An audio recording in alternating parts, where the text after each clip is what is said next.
Baiklah, Assalamualaikum warahmatullahi wabarakatuh. Saya Muhammad Nofran dari MKS 4C.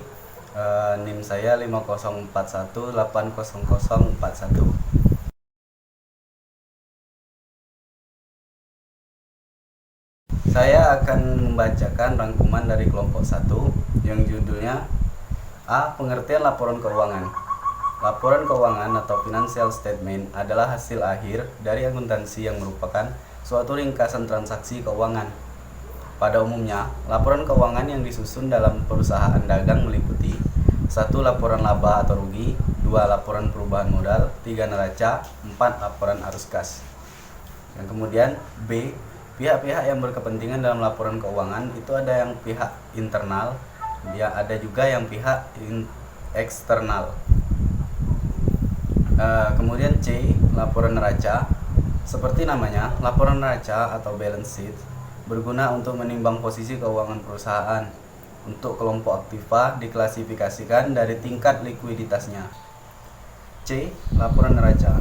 Seperti namanya, laporan neraca atau balance sheet berguna untuk menimbang posisi keuangan perusahaan. Untuk kelompok aktiva diklasifikasikan dari tingkat likuiditasnya atau mudah diuangkan. Klasifikasi untuk aktiva antara lain sebagai berikut. 1. Aktiva lancar atau current asset. 2. Aktiva tetap atau fixed asset. Kemudian yang terakhir itu ada contoh laporan neraca. Yang pertama yaitu bentuk skonto atau rekening. Kedua, bentuk stapel atau laporan. Kemudian berikutnya saya menjelaskan rangkuman dari kelompok 2, yaitu pengertian laba rugi. A. Laporan laba rugi. Laporan laba rugi adalah suatu laporan keuangan yang di dalamnya menjelaskan tentang kinerja keuangan suatu entitas bisnis dalam satu periode akuntansi. Kemudian yang kedua, fungsi dan tujuan laporan laba rugi. Adapun beberapa fungsi dan tujuan dibuatnya laporan laba rugi adalah sebagai berikut. Yang pertama, untuk memberikan informasi mengenai jumlah total pajak yang harus dibayarkan oleh suatu entitas bisnis. Kemudian yang kedua, untuk memberikan informasi mengenai kondisi suatu perusahaan, apakah memperoleh laba atau merugi pada setiap periode akuntansi. Kemudian yang ketiga, manfaat dari laporan laba rugi. Yang A yaitu mengevaluasi kinerja perusahaan sebelumnya, B mengembangkan perusahaan, C melihat resiko, D tolak ukur perusahaan, E menganalisa strategi perusahaan. Kemudian yang keempat, elemen-elemen dalam laporan laba rugi. Yang pertama, pendapatan, yang kedua beban, ketiga keuntungan, keempat kerugian. Kemudian yang bagian B itu perubahan modal. Laporan perubahan modal merupakan laporan keuangan yang menyajikan informasi tentang perubahan modal pada perusahaan akibat dari segala kegiatan pokok operasi perusahaan dalam suatu periode akuntansi tertentu.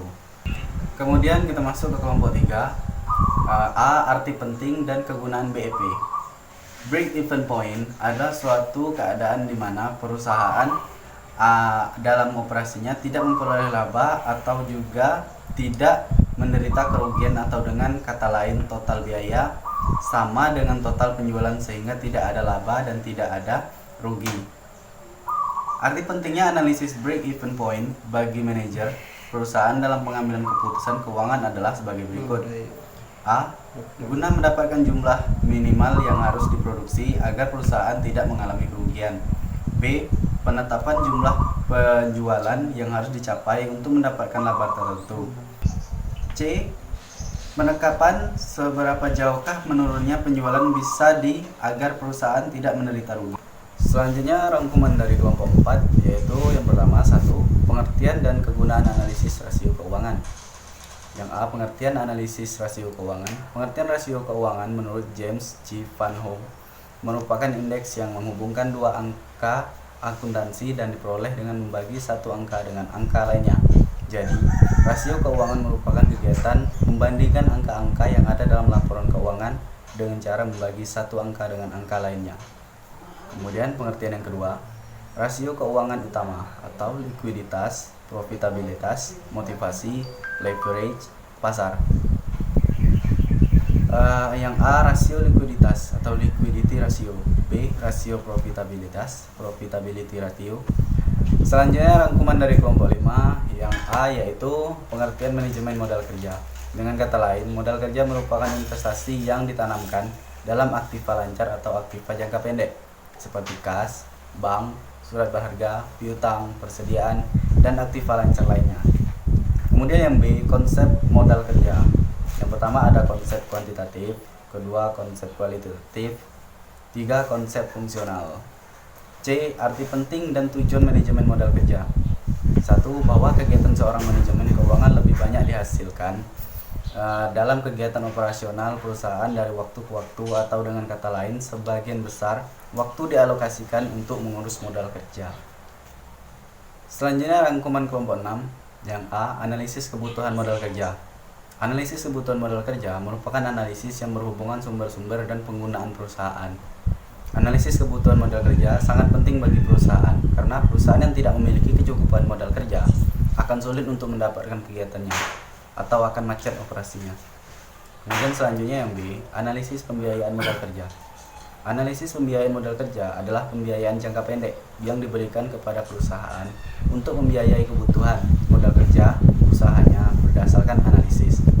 Adapun sumber-sumber dana yang meningkatkan modal kerja ialah yang A, penurunan kotor dalam aktiva tetap, B, kenaikan bersih pada setiap hutang jangka panjang, C, penjualan saham biasa atau preferen, D, dana yang diperoleh dari operasi. Penggunaan dana yang menurunkan modal kerja ialah kenaikan kotor dalam aktiva tetap, B, penurunan bersih pada setiap hutang jangka panjang, C, pelunasan atau pembelian kembali saham, D, pembayaran dividen, E, kerugian yang diakibatkan dari operasi. Kita masuk ke kelompok 7. Yang A, motif memegang uang. Keynes dalam teori preferensi likuiditas menjelaskan bahwa motif masyarakat dalam memegang uang ada 3 macam. Formulasi dari ketiga motif tersebut adalah motif transaksi, motif berjaga-jaga, dan motif spekulasi. Kemudian yang B, pengertian anggaran dan anggaran kas. 1. Pengertian anggaran. Anggaran merupakan suatu rencana yang disusun secara sistematis dalam bentuk angka dan dinyatakan dalam unit moneter yang meliputi seluruh kegiatan perusahaan untuk jangka waktu atau periode tertentu di masa tertentu yang akan datang. Kemudian yang kedua, pengertian anggaran kas. Anggaran kas atau cash budget ialah anggaran yang merencanakan secara lebih terperinci tentang jumlah kas beserta perubahan-perubahan dari waktu ke waktu selama periode yang akan datang, baik yang berupa pengeluaran kas maupun berupa kas. Kita masuk ke kelompok 8, manajemen kas yang efisien. 1. Pengertian kas. Kas merupakan salah satu kegiatan dari aktiva yang paling liquid atau paling lancar yang bisa dipergunakan segera untuk memenuhi kewajiban finansial perusahaan. 2. Pergantian kas. Perusahaan Dian Matano membeli semua bahan baku serta menjual hasil produksinya secara kredit. Para supplier menetapkan waktu pembayaran bahan mentah yang dibeli oleh perusahaan selama 30 hari. Dan kebijaksanaan perusahaan dalam melakukan penjualan kredit kepada langganan adalah selama 60 hari setelah transaksi penjualan dilakukan. Kemudian yang ketiga, faktor yang mempengaruhi besarnya sediaan kas. Faktor yang memenuhi besar kecilnya persediaan bersih kas. A. Perimbangan antara aliran kas masuk dan aliran keluar. B. Penyimpangan terhadap aliran kas yang diperkirakan. C. Adanya hubungan yang baik dengan bank. 4. Strategi dalam manajemen kas. A. Memperlambat membayar hutang. B. Mempercepat pengumpulan piutang. Selanjutnya rangkuman kelompok 9. A. Pengertian piutang. Dalam arti luas, piutang merupakan tuntutan terhadap pihak lain yang berupa uang, barang-barang atau jasa-jasa yang dijual secara kredit terhadap debitur, yang pembayaran pada umumnya diberikan dalam tempo 30 hari sampai dengan 90 hari. B. Jenis-jenis piutang. Yang pertama yaitu piutang usaha, kedua wesel tagih, ketiga piutang lain-lain. C. Pengolahan piutang. Dalam pelaksanaan pengolahan piutang, perlu adanya suatu kebijakan pengelolaan piutang yang meliputi pengambilan keputusan-keputusan sebagai berikut. Yang pertama yaitu standar kredit, yang kedua syarat kredit, ketiga kebijakan kredit dan pengumpulan piutang. Kemudian di perputaran piutang. Piutang yang dimiliki oleh suatu perusahaan mempunyai hubungan yang erat dengan volume penjualan kredit, karena secara kredit dan hasil dari penjualan secara kredit neto dibagi dengan piutang rata-rata merupakan perputaran piutang. E. Meningkatkan offset dengan kredit. Menawarkan produk dengan cara pembayaran kredit adalah salah satu strategi penjualan yang umum dilakukan untuk mendapatkan keuntungan.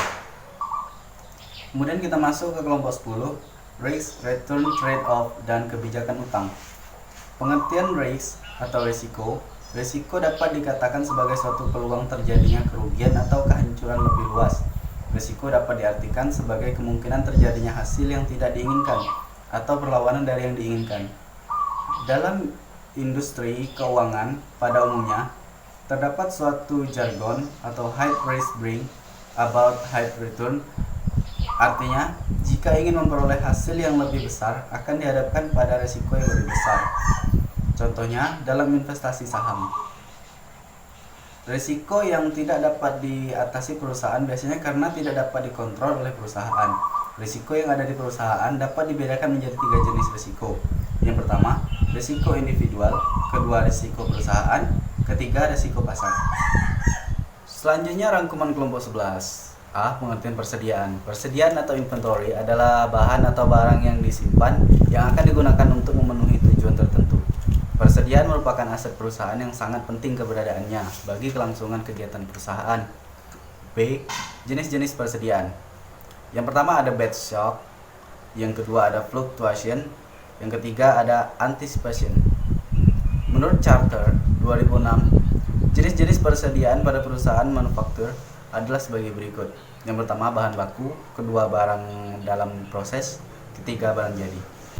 C. Tujuan dan fungsi persediaan. Yang pertama, tujuan persediaan. Menurut pendapat Anggraini 2007, yang mengutarakan bahwa tujuan kebijakan persediaan adalah untuk merencanakan tingkat optimal investasi persediaan dan mempertahankan tingkat optimal tersebut melalui persediaan. Kedua, fungsi persediaan. Menurut Tampo Bolon, yang mengatakan bahwa efektivitas sistem persediaan bahan eksistensi operasional perusahaan dapat ditingkatkan melalui fungsi persediaan dengan efektifkannya. Kemudian yang terakhir, penilaian, pengelolaan fisik dan sistem akuntansi persediaan. Yang pertama, penilaian persediaan terdiri dari A. Penilaian dengan pendekatan arus harga pokok. Dalam sistem ini terdapat dua sistem pencatatan persediaan, yaitu sistem periodik dan sistem perpetual, yang masing-masing ada 3 cara penilai persediaan. Kedua, pengelolaan fisik persediaan. Prinsip-prinsip pengendalian intern untuk persediaan meliputi A. Pemisah tugas, B. Penyelenggaraan pertanggungjawaban, C. Verifikasi intern yang independen, D. Prosedur pendokumentasian. 3. Sistem akuntansi persediaan terdiri dari A. Perpetual, B. Periodik. Lanjut rangkuman ke kelompok 12. A. Manfaat investasi dan persediaan. 1. Memanfaatkan diskon kuantitas.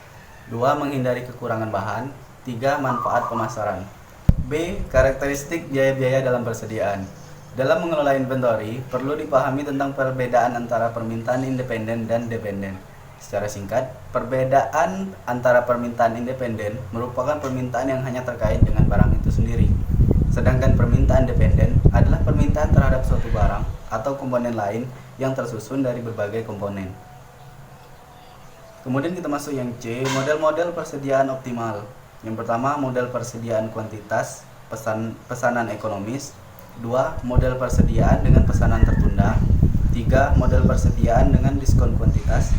4. Model persediaan dengan penerimaan bertahap. Kemudian yang D, ada reorder point. Reorder point adalah sebuah titik di mana sebuah barang yang ada di gudang harus ditambah persediaannya sebelum kehabisan. Rangkuman kelompok yang terakhir yaitu A. Pengertian pendanaan jangka pendek. Pembiayaan jangka pendek atau short term financing merupakan hutang jangka waktu 1 tahun atau kurang yang digunakan untuk memenuhi kebutuhan musiman dan aktif lancar. Kemudian B. Tipe-tipe pendanaan jangka pendek. Yang pertama ada pendanaan spontan. Kedua, pendanaan tidak spontan atau yang memerlukan negosiasi. Yang terakhir, C. Suku bunga efektif. Suku bunga efektif, suku bunga tahunan efektif, suku bunga tahunan ekuivalen, atau suku bunga efektif sederhana adalah suku bunga pinjaman atau produk keuangan yang disajikan kembali dari suku bunga nominal dan dinyatakan sebagai suku bunga ekuivalen jika suku bunga majemuk adalah dibayarkan setiap tahun dalam tunggakan. Baiklah, itulah hasil rangkuman saya. Lebih kurang saya mohon maaf. Assalamualaikum warahmatullahi wabarakatuh.